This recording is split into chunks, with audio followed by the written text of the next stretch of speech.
guys, in this video I'll be walking you through how to set up your phone so you can use giffgaff Wi-Fi underground.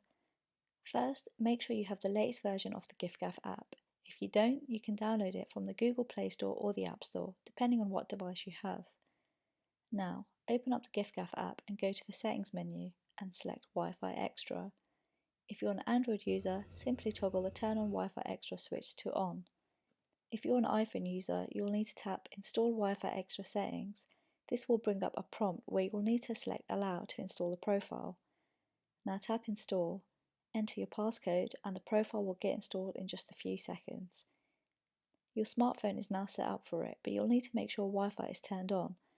Then from the list of networks available, select O2 Wi-Fi.